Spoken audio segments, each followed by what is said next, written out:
One daughter is a doctor, the other one is a maid, my father announced, raising his glass in front of 14 guests at our family Thanksgiving dinner. And then he laughed. And then they all laughed. My 8-year-old daughter was sitting right next to me. She tugged my sleeve and whispered, "Mommy, is being a maid bad?" That was the last Thanksgiving I stayed silent, because what I said next, in front of every single person at that table, changed everything. And my father? He hasn't hosted a holiday dinner since. But before I tell you what I said that night, you need to understand what happened in the 6 years before, and why the man my father was trying so hard to impress all evening was the one person in that room who already knew exactly who I was. Before I go on, please take a moment to like and subscribe, but only if you genuinely connect with this story. Let me know in the comments where you're watching from and what time it is for you right now. My name is Thea O'Neill. I'm 31 years old. I'm a single mom, and for the past 6 years my family has called me the Maid. Now let me take you back to the spring of 6 years ago, the week I moved home with nothing but 2 suitcases and a 2-year-old on my hip. The drive from Richmond to Millbrook takes about 2 hours if you don't stop. I stopped 3 times because Lily kept crying. She was 2. She didn't understand why Daddy wasn't in the car. Honestly, neither did I. My ex-husband left on a Tuesday, cleared the checking account on Wednesday, filed from his mother's address on Thursday. By Friday, I was standing on my parents' porch in Millbrook, Virginia, holding a diaper bag and whatever dignity I had left. My father opened the door. He looked at the suitcases, then at me, then at Lily. "The cottage out back is empty," he said. "This is temporary. Don't turn it into a habit." No hug, no, "Are you okay?" Just terms. The cottage was 300 square feet.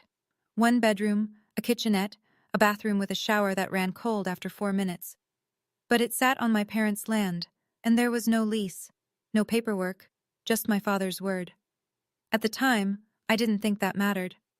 Within a week, I was knocking on doors, cleaning houses, $15 an hour, cash, while a neighbor watched Lily. I scrubbed bathtubs, mopped hardwood, organized pantries for women who had the life I thought I'd have by now. That same month, Meredith, my older sister, finished her dermatology residency. My parents threw a dinner for 20 people. I showed up late because I was still wiping bleach off my hands at a client's house across town. Richard, my father, didn't miss the chance. He stood at the head of the table and said, loud enough for every guest to hear, "Sorry, Thea's late. She was scrubbing someone's bathtub." Everyone chuckled. Meredith looked away. I sat down and didn't say a word. That was the first time. It would not be the last. The thing is, the jokes didn't start when I moved home. They started long before I ever left. Growing up, Meredith was the one who got S.A.T. tutoring, AP summer camps, college visits to Duke and UVA. When she got accepted to medical school, my father took out a second mortgage to cover her tuition. Every penny, no hesitation. When it was my turn, he sat me down at the kitchen table and said, "Community college is plenty for someone like you." Someone like me. I still hear that phrase when I close my eyes. I went to Blue Ridge Community College. I paid for it myself, waitressing, babysitting, cleaning the church on Sundays. I graduated in 2 years with honors. Nobody came to the ceremony. Every Thanksgiving, every Christmas, every Easter brunch, my father would introduce us the same way. "This is my daughter, Dr. Meredith O'Neill Hartley." Then he'd turn, almost as an afterthought. "And this is Thea." Not Thea, who graduated with honors. Not Thea, who's raising a child on her own. Just Thea. My mother never once corrected him. When I brought it up, Patricia would sigh and press her fingers against her temples. "Your father just wants the best for both of you. Don't be so sensitive." Here's what nobody at those holiday tables knew. Meredith's medical school cost $400,000. My father covered about half. The rest? Federal loans. $180,000 in debt that Meredith was still carrying, silently, invisibly, while everyone called her the successful one. But at the O'Neill table, image was everything, and my image had already been decided for me. At least, that's what they thought. It happened the way most things happen when you're desperate, not with a plan, with a pattern. By my second year back in Millbrook, I'd cleaned over 60 homes, and I started to notice something. The Shenandoah Valley was full of vacation estates, big properties owned by people who lived in D.C. or Richmond and visited maybe 4 times a year. These houses needed more than cleaning. They needed managing. groundskeepers, maintenance schedules, guest turnover. Somebody who could walk a plumber through the front door at 7 a.m. and lock up after the caterer at midnight. Nobody was doing it well. I filed for an LLC, built a website at 2 in the morning while Lily slept, named the company Magnolia Estate Services. It sounded bigger than it was, which at the time was just me and a second-hand laptop. I signed my first 3 property contracts in the same month. Not huge, but real. I told my mother. I was excited. I said, "Mom, I just signed 3 clients. I'm building something." Patricia nodded. "That's nice, honey. Meredith just got invited to speak at a dermatology conference in Boston." I stood in the kitchen holding my phone with the contract confirmation still open. And I understood, completely, finally, permanently, that nothing I built would ever register in this house. I could cure cancer, and my mother would ask if Meredith had cured it first. That night, after Lily was asleep, my phone rang. An unknown number with a 540 area code. "Hi," the voice said. "I'm Gloria. I'm your father's sister, and I think we need to talk." I almost dropped the phone. Because in this family, Gloria Ashford was a name you didn't say out loud. My father had a sister, past tense, at least in his version. Gloria Ashford divorced her husband 10 years before my call, in a town like Millbrook, where the Rotary Club still opened meetings with a prayer and couples who separated moved to different counties. That was enough to become a scandal. But Gloria didn't move. She stayed. Opened an antique shop on Birch Street. Lived alone and liked it. Richard cut her off completely. Told us she was a disgrace to the family name. I hadn't spoken to her in a decade. "I heard about you from a mutual client," Gloria said over coffee the next week. Her shop smelled like cedar and old books. "A woman whose lake house you manage. She couldn't stop talking about you." Small towns. Everyone knows someone who knows someone. Gloria didn't waste time. "I want to invest in your company. $15,000. Not a loan, equity. Because somebody should have believed in you a long time ago." I stared at her. 15,000 was more than I'd made in the last 3 months combined. "I'm not doing this to spite your brother," she added, like she could read my mind. "Then why?" "Because I know what it's like to be erased from a family for choosing your own life." She set her cup down. "Sound familiar?" I took the money, hired 2 part-time employees, started running operations like a real company instead of a one-woman scramble. Before I left, Gloria said something that stayed with me. "Family should be a safe place, Thea, not a cage." Then she paused. "There's something I know about your father that you don't, but not yet." I drove home with more questions than answers, and a check that would change everything. 2 years. That's how long the quiet lasted. By 27, I had 5 employees, 8 properties under contract, and a growing reputation in the valley. Magnolia was still small, but it was real. I reinvested every dollar, bought a proper work van, printed business cards with a logo Lily helped me pick. A white magnolia on dark green. I was still living in the cottage, still on my father's land, still without a lease. That's when Richard decided to remind me. It was a Sunday dinner, the only kind my parents hosted where they didn't invite an audience. Meatloaf, mashed potatoes, Meredith and Donald across the table, Lily coloring in the corner. Midway through the meal, Richard set his fork down. "That land out back is worth something now," he said. Casual, like he was commenting on the weather. "I might need to rearrange things." I looked up. "Rearrange things how?" "Don't worry about it. Just know that nothing is permanent."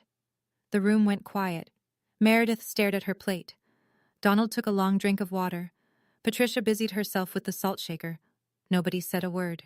Because in this family, when Richard made a statement, it wasn't a conversation. It was a verdict. Later that night, after Lily was in bed, Patricia called me. Her voice was strained, halfway between apologetic and instructional. "Someone came to look at the property last week," she said. "A developer." My stomach dropped. "What developer?" "I don't know the details. Your father handles these things." A pause. "It's probably nothing. I shouldn't have mentioned it." She hung up. I sat on the edge of my bed in the cottage, on land I didn't own, in a house with no lease, and felt the ground shift beneath me. I started looking for a rental. Something near Lily's school, something I could afford. The problem with Millbrook is that it's a small town with a tight housing market. 3-bedroom rentals near Jefferson Elementary? almost non-existent. And the ones that were available cost twice what I could swing without pulling money out of the business. Patricia found out within a week. In a town this size, the realtor I called was her friend's daughter. The phone rang at 8 in the morning. "You're looking at apartments?" Patricia's voice was shaking. "You're going to take Lily away from us?" "Mom, I'm not taking anyone away. Your father will be devastated after everything we've done for you." I wanted to ask what exactly they'd done, but I didn't. That evening, Richard called. No preamble. "You move out, you're on your own. Completely." His voice was flat, factual. "Don't expect us to babysit Lily on weekends. Don't expect Thanksgiving invitations." "Are you serious?" "I'm being practical." He knew exactly where to press. Lily called my parents every night before bed. She drew pictures of Grandpa's garden. She counted the days between visits. Cutting that connection wasn't something I could do to my daughter, and he knew it. So I stopped looking. I wasn't staying because I was weak. I was staying because leaving at the wrong time would have cost me everything I'd built. In a small town, Richard O'Neill was respected. If I left, he'd frame it as abandonment. The ungrateful daughter who took our granddaughter away. That narrative would reach every potential client within 20 miles. I needed to be strong enough that when I finally walked out, I wouldn't need anything from him. Not his land, not his babysitting, not his version of the story. That day wasn't here yet, but it was coming. The cracks started showing in Lily first. Her teacher called me in on a Wednesday. Mrs. Patterson, kind woman, 20 years in second grade. "Lily's been quiet at lunch," she said. The other kids asked what her mom does for work. She didn't answer. She just shrugged and looked away. I sat in that tiny plastic chair and felt something inside me splinter. My daughter, 8 years old, already learning to be ashamed of me. That night, I tucked Lily in and she asked, "Mommy, do you like your job?" "I love my job, baby." "Then why does Grandpa always say it funny?" I kissed her forehead and turned off the light. Then I went to the kitchen, sat at the table, and stared at the wall for an hour. This wasn't about me anymore. Richard's jokes, his little performance at every holiday, they were seeping into my daughter's bones. She was 8, and she was already learning that her mother wasn't worth being proud of. That same week, an opportunity landed in my inbox. A new luxury development in the valley. 12 vacation homes, full-service management contract. The owner was looking for a single firm to handle everything. Annual value, $340,000. Enough to double my revenue. Enough to hire a full team. Enough to leave the cottage for good. I called Gloria, told her about the opportunity and about Lily. She was quiet for a moment. Then, "Fear is a landlord too, Thea, and the rent keeps going up." That night, I picked up the phone and dialed the developer. 2 rings. A voice answered. Steady, professional, unhurried. "Frank Calloway, Calloway Development. What can I do for you?" I took a breath, and I pitched. Frank Calloway didn't say yes on the first call. He said, "Send me your portfolio." So I did. Every property photo, every client reference, every maintenance report I'd ever filed. I formatted it like a woman who had something to prove, because I did. 3 days later, Frank called back. "I asked around," he said. 3 different property owners in the valley told me the same thing. If you want it done right, you call Magnolia." We met at his office in Staunton the following Monday. I wore the one blazer I owned, the one that still smelled faintly of dry cleaning chemicals because I'd only had it cleaned once. Frank shook my hand, looked me in the eye, and said, "You're the real deal, Thea. Let's do this." I signed a 2-year management contract for 3 properties, the initial phase of his development. Just like that, Magnolia went from a 1-van operation to a company with real infrastructure. I hired 4 new people that month. That same week, at home, the other shoe dropped. Richard called me to his study. The room smelled like pipe tobacco and old leather, the room where he made pronouncements, not requests. "I need you to sign some papers," he said. "What papers?" "An agreement that you'll vacate the cottage by March." "March? That's 4 months away." "Plenty of time." I looked at the document on his desk. Professional letterhead, legal language, a move-out date printed in bold. "Why?" I said. He leaned back. "Because it's my property, that's why." I didn't yell. I didn't cry. I stared at that document and noticed the name of a law firm, not a family attorney. A commercial real estate firm. Someone was buying this land. I'm not signing anything tonight, I said. I'll read it first. I walked out. My hands were steady. My heart was not. Patricia's approach was always softer. That was what made it worse. She invited me for tea the next morning. The kitchen smelled like chamomile. She'd set out the good cups, the ones with the gold rims, a peace offering wrapped in porcelain. Your father is under a lot of stress, she began, eyes damp, hands folded, the performance of a concerned mother rehearsed to perfection. His investments haven't been doing well. He needs to sell that land, Thea. Then why didn't he just talk to me? We are talking. You're just not listening. I set my cup down. You're asking me to move my daughter out of the only stable home she's known, in 4 months, without telling me why until I found out on my own. Patricia's expression shifted. The softness thinned. Meredith would never make things this difficult. Meredith doesn't live in a cottage on Dad's land. Exactly. She looked straight at me. Because Meredith made something of herself. The words landed like a slap. Not because they were cruel, I'd heard worse, but because they came from my mother, the woman who used to braid my hair before school, the woman who was supposed to be safe. I stood up. I left the tea on the table. I didn't slam the door. I just closed it behind me, which somehow felt louder. That night, sitting on the cottage porch while Lily slept, my phone buzzed. A text from a number I hadn't seen in months. Meredith. Can we talk, privately? I stared at the screen for a long time. My sister hadn't texted me in over a year. Not for my birthday, not for Lily's, not for anything. And now, out of nowhere, she wanted to talk. Something was wrong. I just didn't know which part yet. We met at a coffee shop in Waynesboro, 20 minutes from Millbrook, far enough that nobody would report back. Meredith looked different. Not bad, exactly. Just reduced. Her hair was pulled back. No earrings. The confident posture I'd grown up envying had softened into something closer to exhaustion. She ordered black coffee. I ordered the same. We sat near the window, and for a full minute, neither of us spoke. Then she said it. Donald wants a divorce. I blinked. Since when? Since July. We've been pretending for 4 months. Why are you telling me? She looked at her cup. Because you're the only person in this family who knows what it's like to start over. I didn't expect that to hit as hard as it did. Meredith, the golden daughter, the one whose name opened every toast, was sitting across from me in a coffee shop asking me how to survive. Another silence, then quieter. I know they treat you differently. I never said anything. I should have. I didn't tell her it was okay, because it wasn't. How much debt are you carrying? I asked instead. She flinched. 180,000. Federal loans. Donald managed the payments. If we split? She trailed off. I could fill in the rest. She asked if I knew a good divorce lawyer. I gave her a name, the same one I'd used 5 years ago. She wrote it down on a napkin, folded it into her purse, and for a moment looked exactly like the scared 19-year-old I remembered from before medical school, turned her into a title. I didn't feel sorry for her, but I didn't feel satisfied either. I just felt tired. Driving home, I thought about how funny it was, both O'Neill daughters, sitting in coffee shops, trying to figure out how to survive men who failed them. At that point, I kept asking myself, if Meredith was also falling apart, why did my parents need this perfect image so badly? Why had they spent decades building a showcase family when nobody inside it was actually okay? Do you think that's love? Or just fear of what the neighbors might say? I'd really love to hear your thoughts. Drop them in the comments. 3 months before Thanksgiving. That's when the phone call came.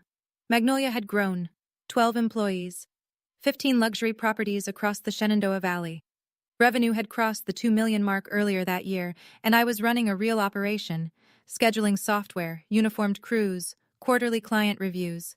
The girl who scrubbed bathtubs for $15 an hour now signed contracts over lunch. Nobody in my family knew the scale. To them, I was still Thea, the one who cleans houses. Then a journalist called. Hi, Ms. O'Neill. I'm with the Shenandoah Business Journal. We're doing a feature on local entrepreneurs under 35.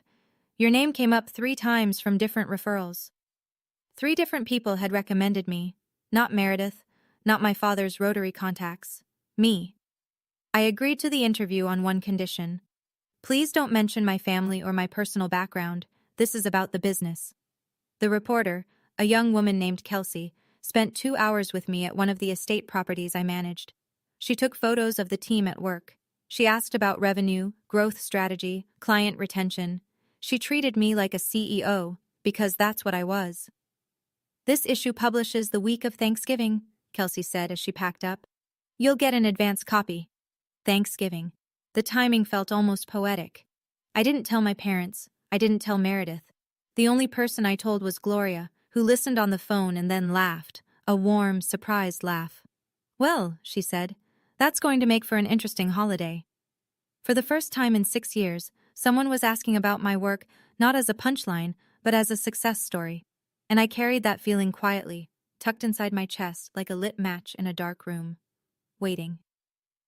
2 weeks before Thanksgiving, I was in the kitchen at the main house, helping Patricia sort through her guest list, when Richard walked in, chest puffed, holding his phone like a trophy. "Guess who's coming to Thanksgiving," he said. Patricia looked up. "Who?" "Frank Calloway." He said the name like he was announcing royalty.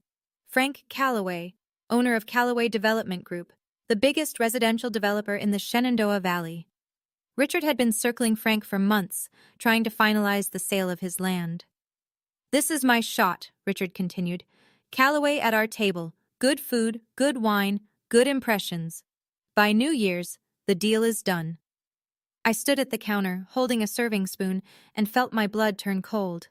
Frank Calloway. The man I had a standing video call with every Tuesday at 9 a.m. The man whose properties I'd managed for 2 years. The man who called me the most reliable operator in the region. My father had never once asked the name of my company. He'd never visited my office. He'd never Googled me. And Frank? Frank had no reason to know my maiden name, or that the woman who ran Magnolia Estate Services went home at night to a 300-square-foot cottage behind her father's house, 2 separate worlds, about to collide at the same dinner table. I excused myself, drove back to the cottage, called Gloria. "Frank Calloway is coming to Thanksgiving," I said. "Dad invited him." A beat of silence. Then Gloria exhaled slowly. "Well," she said, "this is going to be very interesting." "What do I do?" "Nothing. You don't have to do anything, Thea. The truth has a way of showing up on its own." Then she added, almost casually, "I have my own plans for Thanksgiving this year." I didn't ask what she meant. I probably should have. The Monday before Thanksgiving, my father called me to his study, again. This time the document was different, thicker, notarized on one side, a move-out agreement with a printed deadline, March 1st. "Sign this by Thanksgiving," Richard said. He didn't sit down. He stood behind his desk like a man used to towering over people. "After that, I'm involving a lawyer." I picked up the papers, read slowly. Move-out terms, waiver of claims to the property, and buried on the second page, the sale price. $410,000. Richard was selling the land I lived on, the land Lily knew as home. I turned to the last page and saw the buyer's name, Calloway Development Group. My stomach dropped so fast I thought I'd be sick. My father was selling the property to my biggest client, the same man he'd invited to Thanksgiving dinner. The same man who didn't know that the cottage Richard promised was empty had me and my daughter sleeping in it every night. I looked at Richard. He looked back. Steady, unbothered, like a man who had already won. "You told Frank the cottage was empty," I said. Not a question. "It will be." "Because you're making me leave." "Because I'm making a business decision." I set the papers down on his desk. Didn't sign, didn't argue, just walked to the door. "Thea." His voice hardened. "Don't make this harder than it needs to be." I turned the knob. "I'm not the one making this hard, Dad." I walked to the cottage, closed the door, sat on the floor, and called my accountant. Then my lawyer. Then Gloria. Thanksgiving was in 5 days. And for the first time in 6 years, I wasn't dreading it. I was ready. Thanksgiving morning smelled like cinnamon and rosemary, and something I couldn't name, maybe dread. I woke up early, dressed Lily in her green corduroy dress, the one with the tiny embroidered leaves. She twirled in front of the mirror and asked, "Do I look pretty, Mommy?" "You look perfect." "Will Grandpa be nice today?" I knelt down, brushed a strand of hair behind her ear. "I don't know, baby, but I'll be right next to you the whole time." By 9 a.m., I was in my parents' kitchen, apron on, hair up, hands in a turkey. Same as every year. Patricia assigned the cooking to me because Meredith has to get ready. As if roasting a 20-pound bird and making 4 sides from scratch wasn't work worth getting ready for. Meredith arrived at noon. Blowout, pearl earrings, cream-colored cashmere. Donald trailed behind her, silent, carrying a bottle of wine like a man carrying his own headstone. The guests trickled in. Aunt Carol and Uncle Jim, the Warrens from 2 doors down, Pastor David and his wife Ruth, Richard's cousin Ray and his wife, 2 couples from the Rotary Club, and then, at 12:30, a black SUV pulled into the driveway. Frank Calloway and his wife Donna. Richard practically sprinted to the front door, handshake, shoulder pat. "Frank, welcome, welcome. We're so glad you could make it." Frank walked in, polite, composed. He scanned the room. Then he saw me, standing in the kitchen doorway, apron on, hair pulled back, sweat at my temples from 3 hours of cooking. Patricia swooped in. "Oh, that's Thea, our younger daughter. She helps around the house." Frank nodded politely. A flicker of something crossed his face, recognition maybe, but it passed. He moved on to the living room, and Richard led him out the back door to tour the land. My land. Dinner started at 2 o'clock. 14 people around a table set with Patricia's best china, the white plates with the blue border that only came out on holidays, candles lit, napkins folded, everything arranged to look like a family that had it all figured out. Richard stood at the head of the table, tapped his glass with a fork. "I want to give thanks," he said, his voice carrying that Sunday sermon warmth he put on for company, "for this family, for this home, and especially for my Meredith, Dr. Meredith O'Neill Hartley, who makes us all so proud." Applause. Warm, automatic, like clapping at church. Meredith smiled. Tight, practiced. Beside her, Donald stared at his plate. His jaw was clenched. No one noticed. Richard wasn't done. "And of course, Thea." He paused, let the beat land, grinned. "One daughter is a doctor, the other one is a maid." He laughed, that low, self-satisfied chuckle I'd heard 100 times. A few people laughed with him, Cousin Ray, Uncle Jim, the nervous, reflexive kind of laughter that fills the space when nobody knows what else to do. Most of the table went quiet. Pastor David looked down at his napkin. Ruth pressed her lips together. Donna Calloway shifted in her seat. Frank, sitting 3 chairs to my right, didn't laugh. He looked at my father, then he looked at me. Under the table, Lily's hand found mine. Her small fingers were cold. I squeezed them. Didn't speak. Didn't react. Not yet.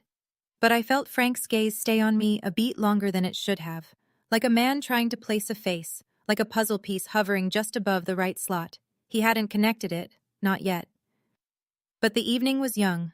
After the main course, after the turkey was carved and the sides were passed and everyone had seconds, Patricia stood up. She held her glass like a woman about to receive an award. "I just want to add my own little toast," she said, her voice honey-sweet. "To Meredith, the light of our family. We are so, so blessed." She didn't say my name. She didn't look at me. She didn't mention Lily. The table murmured approval, more clinking, more smiles aimed at Meredith, who by now looked like she wanted to disappear into the wallpaper. And then, in the silence after the glasses were set down, came a small voice. "Mommy?" Lily, sitting right next to me, her eyes wide and wet and confused. "Mommy, why does Grandpa say you're just a maid?" The table froze. Every fork stopped. Every breath held.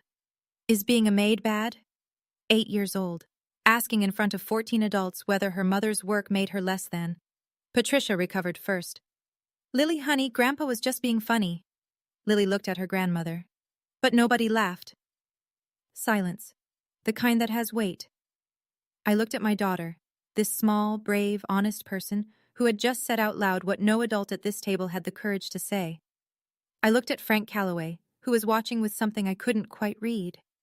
I looked at my father, still standing at the head of the table, glass in hand, smile fading, and something inside me, something that had been bent and stretched and stepped on for 6 years, for 20 years, for my whole life.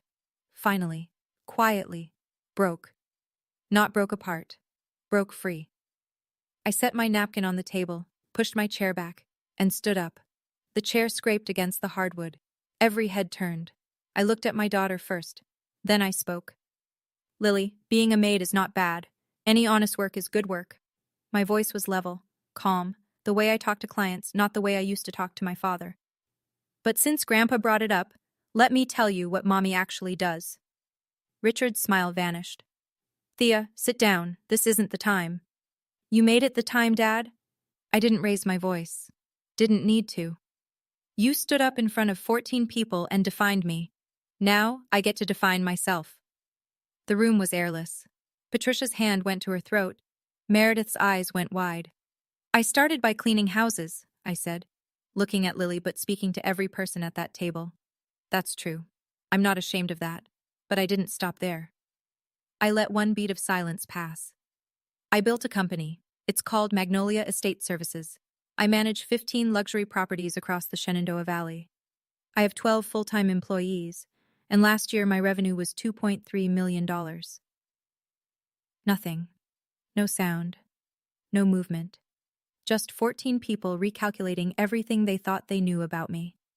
Richard's face. I'll never forget it. The color drained from his cheeks like someone had pulled a plug.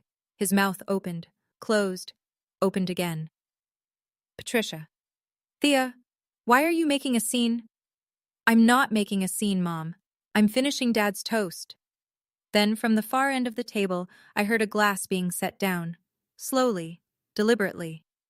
Frank Calloway was staring at me, not with surprise, with recognition, the kind that comes when the last tumbler in a lock finally clicks. Wait, he said. Frank stood, not fast, not dramatic, the way a man stands when something important needs to be said, and he's not the type to shout. Thea O'Neill, he said, you're the owner of Magnolia Estate Services. Every eye in the room moved between us. Yes, Mr. Calloway. Frank turned to my father. His expression had shifted, polite confusion giving way to something harder. Richard, you didn't tell me your daughter runs Magnolia. My father's mouth moved, but nothing came out. She's been managing my entire Shenandoah portfolio for 2 years. 3 properties. Full-service contracts. Frank's voice was even, factual. The way someone speaks when they're choosing their words carefully because the wrong ones would cause damage. She's one of the best operators in the region. Richard gripped the back of his chair. I didn't know. You didn't know. Frank repeated it flatly, not a question, a verdict. Richard, last Tuesday you told me your younger one was between jobs. The room inhaled. Between jobs. Uncle Jim repeated it under his breath. Aunt Carol covered her mouth. Pastor David closed his eyes. Patricia tried to save it. We always knew Thea was hardworking. Frank didn't look at her. He was still looking at Richard, and Richard was looking at the tablecloth like he could disappear into it. You invited me into your home, Frank said quietly. You introduced your daughter as the Maid. And the whole time, she's the person I trust with a portfolio worth more than this entire street. Nobody moved. Nobody spoke. I didn't feel triumphant. I felt something stranger, like watching a wall come down and realizing I'd been standing behind it my entire life. Lily tugged my hand. I looked down. Mommy? She whispered.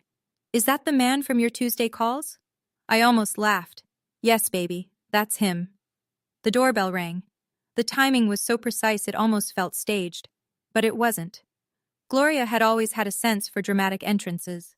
Probably the one thing she and Richard had in common. Patricia opened the door. Her face went white. Gloria Ashford stood on the porch in a navy coat, holding a bottle of wine in one hand and a magazine in the other. Her silver hair was pinned back, and she smiled the way a woman smiles when she's been waiting 10 years for this exact moment. What are you doing here? Richard's voice cracked. You weren't invited.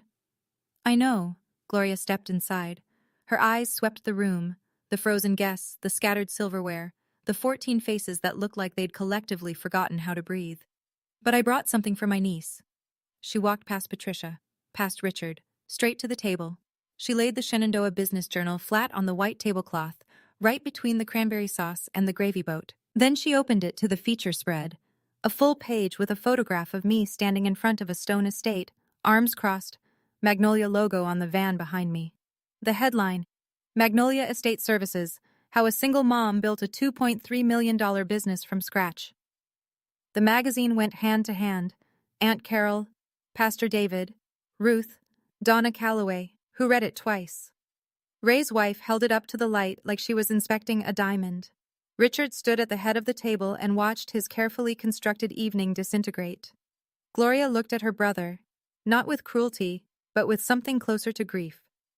"You've been so busy being ashamed of your daughter," she said, "that you missed what she actually became."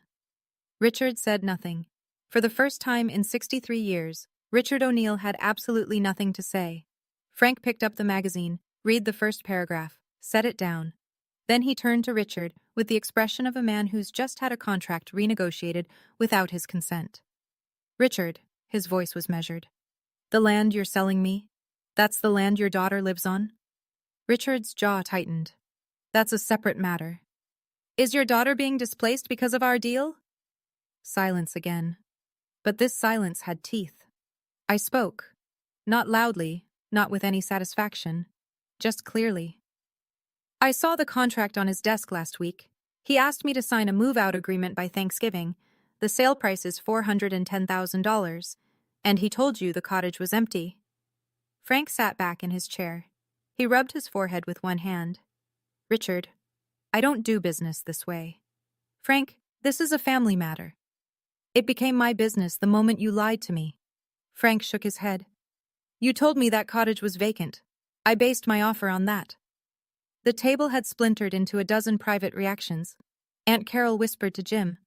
Pastor David's wife gripped her husband's arm. The Warrens looked like they were watching a car accident in slow motion.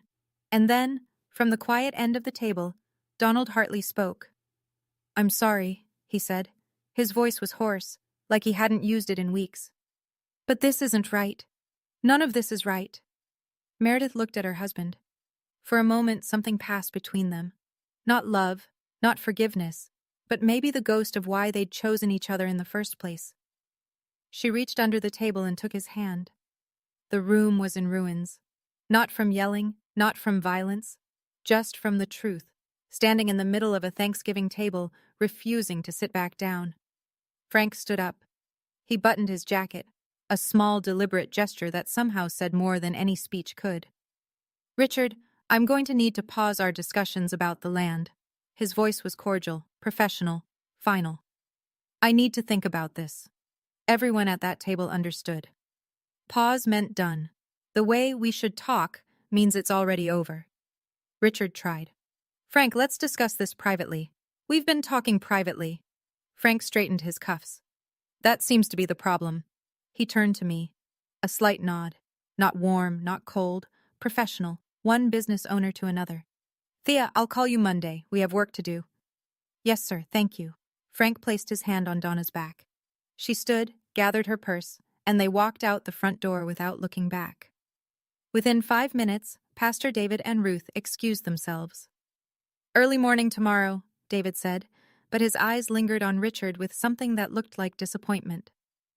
The Warrens followed, then Ray and his wife. The excuse carousel turned and turned, headache, long drive, early flight, until the table that had seated 14 was down to 6. Richard sat in his chair, the patriarch at the head of an empty table. His glass was still full. His plate was untouched. The man who had opened the evening with a toast and a laugh now sat in a silence so thick you could hear the candles burning down. $410,000. Gone. His reputation in a community that valued reputation above almost everything? Shattered. Not because I attacked him, not because I humiliated him, but because I told the truth. And the truth did what it always does when you've been lying long enough. It introduced itself. The house was quiet now, dishes untouched, candles guttering, 6 people in a room that felt emptier than 0. I lifted Lily off her chair. She wrapped her arms around my neck and rested her head on my shoulder, the way she did when she was 2, back when I carried her into this house with nothing. I walked to where Richard and Patricia sat. Not close, just close enough. "I'll be out of the cottage by the end of the month." Richard looked up. "Not because you asked," I said. "Because I should have left a long time ago." "Thea?" His voice was smaller than I'd ever heard it. "I'm not angry, Dad. I'm done waiting for you to see me." Patricia's face crumpled. The tears came. Real ones this time, not the ones she used as currency. But for the first time in my life, I didn't rush to fix them. I looked at Meredith. She sat with her hands flat on the table, mascara slightly smudged, Donald's arm still touching hers. She met my eyes and nodded. Small. No words needed. I turned and walked to the front door. Gloria was standing on the porch. She hadn't come inside for the ending. She'd been waiting out here, hands in her coat pockets, watching the November sky turn dark. My living room is big enough, she said simply. Plenty of space for two. Lily lifted her head and looked at Gloria. Are you the lady who sends me birthday cards? Gloria smiled. Every single year, sweetheart. I strapped Lily into the car seat, closed the door, sat behind the wheel. In the rearview mirror, the house got smaller, the porch light flickered. Nobody came out to wave. I took a breath, a full one, deep enough to fill every corner of my lungs. For the first time in 6 years. In a town like Millbrook, you don't need the internet. You have church. By Sunday, 3 days after Thanksgiving, the story had traveled through every pew, every coffee hour, every parking lot conversation after service. 14 guests meant 14 households, and each household told 5 more. By the time the week was out, every person who'd ever shaken Richard O'Neill's hand at a Rotary meeting knew what had happened at his dinner table. The fallout was specific and measurable. Pastor David called Richard directly. I think it's best if you step back from the fundraiser committee this year, Richard. Focus on your family. Translation: don't show your face. Patricia's women's auxiliary group, the one that organized the Christmas charity drive every December, politely informed her that we're going in a different direction with leadership this year. The woman who delivered the message told a friend, who told her hairdresser, who told me, we need people who uplift other women, Patricia. The Shenandoah Business Journal hit newsstands that Wednesday. Kelsey's article ran with my photo on the secondary cover. Within the week, 3 property owners I'd never contacted reached out to Magnolia. I read the article, each one said, like a password. Mrs. Patterson, Lily's teacher, stopped me at pickup. I saw it, she said, holding up the magazine. I always knew there was more to you than this town gave you credit for. In the grocery store, at the gas station, at the post office, people looked at me differently. Not with pity, not with the polite condescension I'd grown accustomed to, with something new, respect. And Richard? Richard, who had built his entire identity on being the most respected man on his street, stopped going to church, stopped going to Rotary, stopped answering his phone. The silence from the big house was deafening. Meredith called 2 days after Thanksgiving, not to apologize on behalf of our parents, not to smooth things over. Donald and I are separating, she said. I told Mom and Dad last night. How did they take it? A long pause. Mom said, this can't be happening. First Thea, now you. Meredith's voice cracked on the word first, like she was hearing it for what it really was. Not concern, but inventory. Patricia wasn't mourning her daughter's pain. She was counting her losses. And Dad? Nothing. He just sat there. I think he's run out of speeches. I pictured it. Richard at his desk, the patriarch who had lost his audience and his stage in the same week. A man who'd spent decades performing fatherhood for other people and had never learned how to do it in private. Meredith started calling me more after that. Not long conversations. Short ones. Awkward. Honest.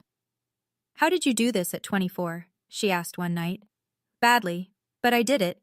She laughed. A real one, the kind I hadn't heard from her since we were kids sharing a bedroom and whispering past midnight. I always thought you were the brave one, she said quietly. I was just the one with the diploma on the wall. I didn't correct her, because she was right. Not about the bravery, about the diploma. That's all it had ever been. A diploma on a wall in a house where image was everything and love was conditional. We weren't suddenly close. There was too much silence between us for that. But something had shifted, like 2 trees that had grown in different directions finally finding out their roots still touched underground. It wasn't a movie ending. It was a Tuesday night phone call, and that was enough. The call came 2 weeks after Thanksgiving. I was washing dishes in Gloria's kitchen when my phone lit up. DAD. I dried my hands, answered. Thea. His voice was different. Not softer exactly, but smaller, like someone had turned down the volume on a speaker that had been blasting for 63 years. Hi, Dad. You've made your point. Can we move past this? I leaned against the counter. Move past what, exactly? The Thanksgiving thing. That wasn't a thing, Dad. That was 14 people watching you humiliate your own daughter while she cooked your dinner in front of her child. Silence. The kind that stretches so long you can hear the other person breathing. I didn't mean to. You didn't mean to get caught. There's a difference. More silence. I could hear a clock ticking on his end. The old grandfather clock in the hallway, the one that had been there since I was 4. The land deal fell through, he said. Quieter now. Frank pulled out. I know. I'm in trouble, Thea. Financially. I closed my eyes. Part of me wanted to help. The part that was his daughter. The part that remembered him teaching me to ride a bike in that driveway, holding the seat until I could balance. But I wasn't going to save a man who had spent 6 years drowning me. When you're ready to talk, really talk, I'll be here. I kept my voice steady, not cold, not warm, just clear. But I won't sit at another table where my daughter learns to be ashamed of her mother. He didn't respond. The line went dead. I stood in Gloria's kitchen for a long time, phone in hand, staring at nothing. Lily ran through the hall chasing Gloria's cat, laughing. That sound was enough. It had to be. By mid-December, the townhouse was starting to feel like home. It was a 2-bedroom rental on Maple Street. 8 minutes from Lily's school, 12 from the Magnolia office. Not fancy. Clean. Ours. The first morning, Lily padded into the kitchen in her pajamas, holding a stack of photographs. She'd cut them from the family album I'd brought. The cottage, the garden, the main house porch. She taped one picture to the refrigerator. It was from Easter 2 years ago. Lily on Richard's lap, both of them laughing. I looked at it. My daughter had included everyone. Her grandparents, Meredith, even Donald. She hadn't erased anyone. I didn't take it down, because boundaries aren't about pretending people don't exist. They're about choosing how close they get to stand. That week, Frank Calloway called. Not about the land, about the business. I'm expanding the portfolio, he said. 2 new developments in Rockingham County. I want Magnolia to handle both, and I've referred you to 2 colleagues. By January, revenue projections for the coming year hit $3.4 million. I hired 3 more people, moved from a home office to a real one. A converted storefront on Main Street with the Magnolia logo painted on the glass. Gloria came over every Sunday. She'd bring pecan pie, sit on the living room floor with Lily, and build Lego castles that were structurally questionable but architecturally ambitious. One Sunday, Lily looked up from her castle and said, Mommy, I told my friend today that you run a whole company. She said that's really cool. I smiled. What did you say? I said, I know, she's my mom. I turned to the window so Lily wouldn't see me cry, but Gloria saw. And she just nodded. The way someone nods when they've been waiting a long time for something good to finally arrive. Meredith's divorce was finalized in February. She rented a 1-bedroom apartment in Charlottesville, the first time in her life she'd lived alone. No roommate, no husband, no parents' guest room to fall back on. Just her, a futon, and a box of takeout menus. She called me the first night. I'm terrified, she said. How did you do this at 24? Badly, I said. Really badly. I burned rice for 6 months. She laughed. I laughed. It was the kind of laughter that only happens between people who've seen each other at their worst and decided to show up anyway. Mom called, Meredith said after a beat. She's upset that neither of us came home for Christmas. That's her choice to be upset. We don't owe anyone a performance. A pause. When did you get this wise? It's not wisdom, it's scar tissue. Meredith was quiet for a moment. Then, you know what I used to be jealous of? Not your company, not the money. Then what? The way you didn't care what they thought. I spent my whole life performing for Dad. The grades, the degree, the marriage. Every choice I made was a line in his speech. And the whole time you were just living. I cared what they thought, I said. I just ran out of room to show it. We talked for another hour. About nothing, about everything. Lily's school. Meredith's patience. A recipe for lemon chicken that neither of us could get right. It wasn't the sister relationship from a Hallmark movie. It was 2 women in their 30s learning each other for the first time without their parents' scoreboard hanging between them. It was messy. It was real. And honestly, it was the best conversation I'd had in years. The letter arrived in March. Not an email, not a text. A handwritten envelope in my mailbox. The kind with a stamp pressed slightly crooked, like someone who hadn't mailed a letter in years. I recognized the handwriting. Tight, slanted, all capitals. My father wrote the same way on birthday cards when I was a child, back when he still sent them. I sat on the porch steps. Lily was at school. The street was quiet. Inside the envelope was a single card, cream-colored. No store-bought sentiment, just 6 words in blue ink. Thea, I read the article. Dad. 6 words. No, I'm sorry. No, I was wrong. No explanation, no excuse, no mention of the land deal or Thanksgiving, or the years of jokes that had cut deeper than he'd ever understand. Just, I read the article. I held the card for a long time, turned it over. Nothing on the back.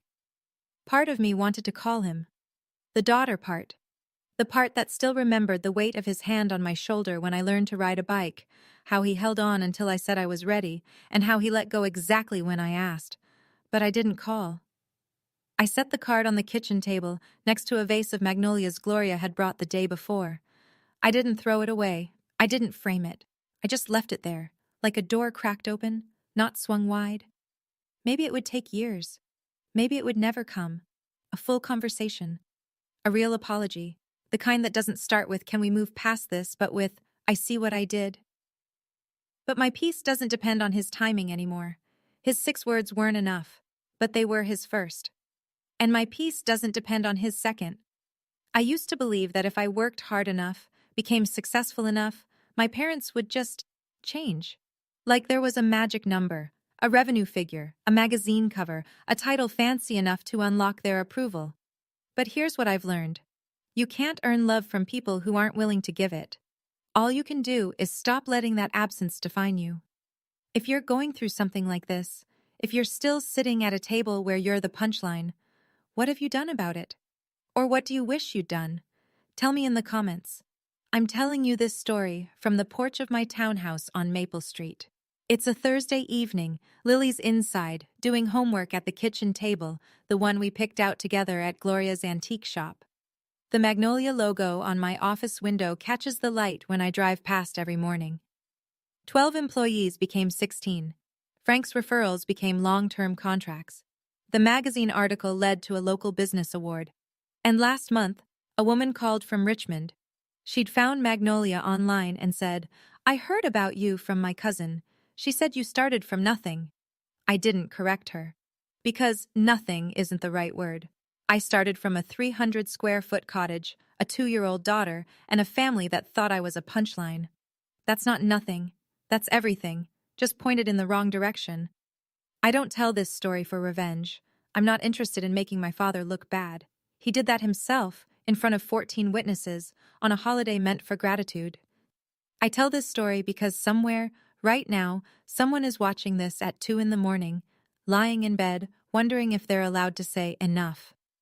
Wondering if setting a boundary with the people who raised you makes you ungrateful, or selfish, or wrong. It doesn't. Setting a boundary is not betrayal. It's the first honest thing you can do in a relationship built on silence. And if no one else has told you, your work matters. Your effort matters. You don't need a title or a toast or anyone's permission to be proud of who you are. Lily and I are eating ice cream on the porch steps. The sun is going down. She's got chocolate on her chin and she's laughing at absolutely nothing. This is what freedom sounds like. If this story meant something to you, hit like and share it. Not for me, but for the next person who needs to hear it. Subscribe if you want more stories like this, from real people who stood up when staying quiet would have been easier. And if you haven't watched the last video, the link's right there in the description. I think you'll connect with that one too. Thank you for being here with me tonight. Take care of yourselves. And take care of each other.